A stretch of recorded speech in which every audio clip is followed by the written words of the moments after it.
ನಮಸ್ಕಾರ ವೀಕ್ಷಕ ಬಂಧುಗಳೇ. ನೆಲಮಂಗಲದ ಬೈಲಶೆಟ್ಟಿಹಳ್ಳಿಯಲ್ಲಿರುವಂತ ಬೈಲಾಂಜನೇಯ ದೇವಾಲಯ ಏನಿದೆ, ಮುಜರಾಯಿ ಇಲಾಖೆಗೆ ಸೇರಿರುವಂತ ಎ ಗ್ರೇಡ್ ದೇವಸ್ಥಾನ.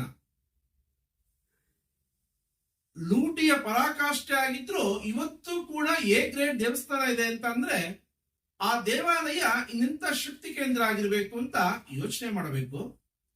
ಅಲ್ಲೇ ಕೆಲಸ ಮಾಡ್ತಿದ್ದಂತ ಒಬ್ಬ ಪಾರೆಪತ್ತೆದಾರ ಶ್ರೀನಿವಾಸ ಅಂತೇಳಿ ಸುಮಾರು 8 ಕೋಟಿಗೂ ಹೆಚ್ಚು ಹಣವನ್ನ ಲೂಟಿ ಹೊಡೆದಿದ್ದಾರೆ. ಕೇಂದ್ರ ಕಚೇರಿಯಲ್ಲಿ ಕೆಲಸ ಮಾಡ್ತಿರುವಂತ ಶ್ರೀನಿವಾಸ ಮೂರ್ತಿಯ ಅಣ್ಣನ ಮಗ ಆತ. ಇವರ ಲೂಟಿಯ ಪರಾಕಾಷ್ಠೆ ಎಷ್ಟಿದೆ ಅಂತ ಅಂದ್ರೆ ಹೇಳತೀರದು.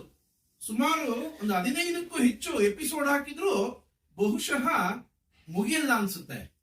ಅಷ್ಟು ವಿಸ್ತೃತ ವರದಿ ಇಲ್ಲಿ ಕಾಣ್ತಾ ಇದೆ. ಸಾಮಾನ್ಯವಾಗಿ ಒಬ್ಬ ಸರ್ಕಾರಿ ನೌಕರ ಒಂದು 40,000 ರೂಪಾಯಿ ಸ್ಯಾಲರಿ ಬರುತ್ತೆ ಆ ವ್ಯಕ್ತಿಗೆ ಅಂತಂದ್ರೆ ಆತ 30 ವರ್ಷ ಆ ಇಲಾಖೆಯಲ್ಲಿ ಸರ್ವಿಸ್ ಮಾಡಿದ್ರೆ ಸುಮಾರು 1,48,00,000 ರೂಪಾಯಿ ಅರ್ನಿಂಗ್ ಮಾಡಬಹುದು. ಅಂದ್ರೆ ಕರೋಡ್ಪತಿ ಎನ್ಸ್ಕೊಳ್ಳೋಕೆ ಸಾಧ್ಯ ಇಲ್ಲ. ಇನ್ನು ಜಾಯಿನ್ ಆಗ್ತಿದ್ದಂಗೆ 40,000 ರೂಪಾಯಿ ಯಾರು ಸ್ಯಾಲರಿ ಕೊಡಲ್ಲ.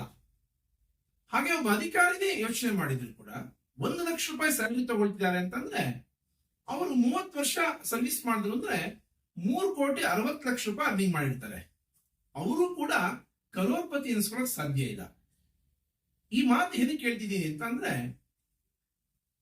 ಈ ಸಂಭಾವನೆ ಅಂತ ಏನ್ ಬರುತ್ತೆ ಇವರಿಗೆ, ಅದರಲ್ಲಿ ಜೀವನ ಮಾಡಿದ್ರೆ ಜೀವನನ ಸುಭಿಕ್ಷಗೊಳಿಸ್ಕೊಳ್ಬಹುದು. ಇವ್ರುಗಳು ಆ ಕೆಲಸ ಮಾಡೋದಿಲ್ಲ. ಬೆಗ್ಗಿಂಗ್ ಮಾಡೋದು, ಇಲಾಖೆಯಲ್ಲಿ ಎಲ್ಲೆಲ್ಲಿ ಹಣ ಲೂಟಿ ಹೊಡಿಬಹುದು ಕಾಯ್ತಾ ಇರ್ತಾರೆ.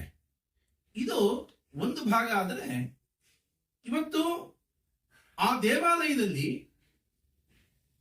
ಆ ಶ್ರೀನಿವಾಸ ಅಂತ ಪಾರಿಪತ್ತೆದಾರ ಏನಿದ್ದಾರೆ ಅವರ ಮನೆ ಒಂಥರ ಡ್ರೀಮ್ ಹೌಸ್ ಕಟ್ಟಿದ್ದಾರೆ. ಆ ಚಿತ್ರ ನೋಡಿದ್ರೆ ಗೊತ್ತಾಗತ್ತೆ ನಿಮಗೆ ಆ ಮನೆ ಏನು, ಆತ CC ಕ್ಯಾಮ್ರಾ ಹಾಕಿರೋ ವೇ, ಇದೆಲ್ಲವನ್ನು ನೋಡಿದ್ರೆ ನಿಜವಾದ ಇವನ್ಗೆ ಯಾರೋ ಗೆಜೆಟೆಡ್ ಆಫೀಸರ್ ಅಂತ ಸಹಜವಾಗಿ ಅಂದ್ಕೊಳ್ಬೇಕಾಗತ್ತೆ. ಇವತ್ತು ಶ್ರೀನಿವಾಸ ಮೂರ್ತಿಯ ಮನೆಯನ್ನು ಈ ಚಿತ್ರದಲ್ಲಿ ನಾವು ನೋಡಬಹುದು. ಶ್ರೀನಿವಾಸ ಮೂರ್ತಿ ಡ್ರೈವರ್ ಆಗಿ ಬಂದಿದ್ದು. ಇತ್ತೀಚಿನ ದಿನಗಳಲ್ಲಿ ಪದೋನ್ನತಿ ಆಗಿರ್ಬೋದು, ಬೇರೆ ಪ್ರಶ್ನೆ.